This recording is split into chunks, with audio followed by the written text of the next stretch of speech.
Hey guys, my channel NP study में आपका स्वागत है। तो प्लीज़ मेरे चैनल को सब्सक्राइब एवं शेयर करना ना भूलें। आज का मेरा टॉपिक है प्रेमचंद की कहानी सभ्यता का रहस्य के बारे में हम बात करेंगे। सभ्यता का रहस्य। कहानी का प्रकाशन 1925 में माधुरी पत्रिका में हुआ था। कहानी में सामाजिक जीवन में सभ्य किसे कहते हैं और असभ्य किसे कहते हैं, इसकी स्थापना लेखक प्रारंभ में स्वयं करता है। तत्पश्चात कहानी का प्रारंभ राय की रतन किशोर से होता है, जो शिक्षित भी है, उदार भी है और बड़े ओहदेदार भी है। समाज में यह भी अवधारणा है कि रिश्वत नहीं लेते, लेकिन एक खून के मुकदमे में पत्नी के आग्रह पर 20,000 की रिश्वत ले लेते हैं।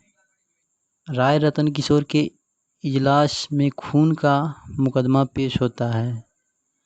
इस मुकदमे में शहर का एक रईस भी फंस जाता है। वह इससे बेदाग बचने के लिए तरह तरह का प्रयास करता है। वह राय साहब के पास सिफारिशें पहुंचाता है, डालियां लगाता है परंतु उन पर कुछ प्रभाव नहीं पड़ता है। अंत में रईस की पत्नी राय साहब की पत्नी से मिलकर इस संबंध में बातचीत करती है और राय साहब 20,000 घूस लेकर इस मुकदमे में जमानत लेते हैं। रिश्वत लेने वाला जज साहब की गिनती सभ्य लोगों में है। एक गरीब किसान दमड़ी, जो अपने कई दिन के भूखे बैलों की वेदना से मर्माहत होकर उनके लिए बलदेव महतो को खेत से थोड़ा चारा काट कर लाता है, तो थानेदार रिश्वत न मिलने पर चालान कर देता है। यहाँ पर दमड़ी जो किसान है वो राय साहब के यहाँ काम करता है। राय साहब ऐसे भी हैं, जब जिस दिन दमड़ी नहीं जाता था उसकी पैसों के काट भी लेते थे, आय को काट लेते थे। बलदेव महतो के खेत से चारा काटने का मुकदमा जो होता है पुलिस के पकड़ने से, यह मुकदमा भी राय साहब के इजलास में पेश होता है। राय साहब ने दमड़ी को फंसे देखा तो अपनी बदनामी से बचने के लिए दमड़ी को 6 महीने की सख्त कैद का हुक्म सुना दिया।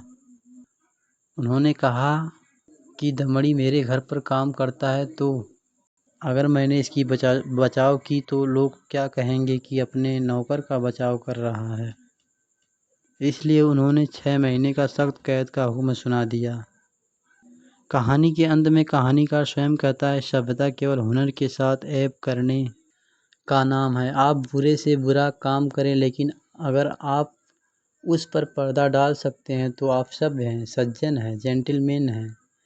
अगर आप में यह सिफत नहीं तो आप असभ्य हैं, गंवार हैं, बदमाश हैं।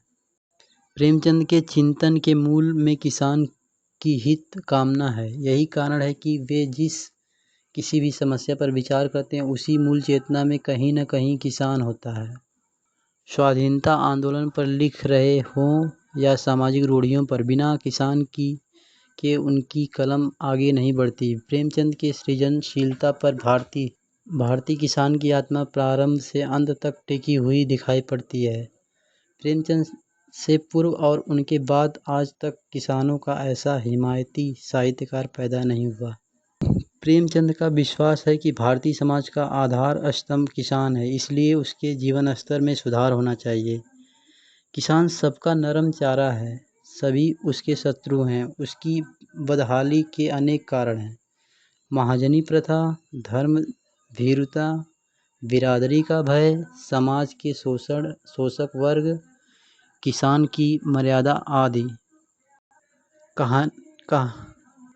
कहानी का किसान पात्र दमड़ी के पास मात्र 6 बिस्वे जमीन थी।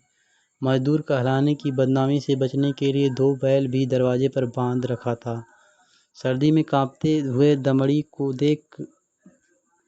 देखकर जब राय साहब सुझाव देते हैं कि बैल बेच क्यों नहीं देते, उस पर दमड़ी का यह कथन महत्वपूर्ण है, सरकार, बिरादरी में कहीं मुंह दिखाने लायक नहीं रहूँगा।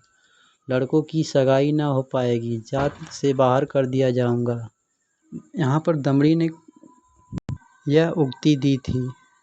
अंत में क्या होता है कि इसमें राय साहब सभ्य कहलाते हैं, जो अपने बुरे मुकदमे से बचने के लिए दमड़ी को ही जेल की सख्ती में डाल देते हैं और 6 महीने का कैद सुनवा देते हैं। अर्थात इस समाज में वही सभ्य है जो अपने गुनाहों पर भी पर्दा डाल दे।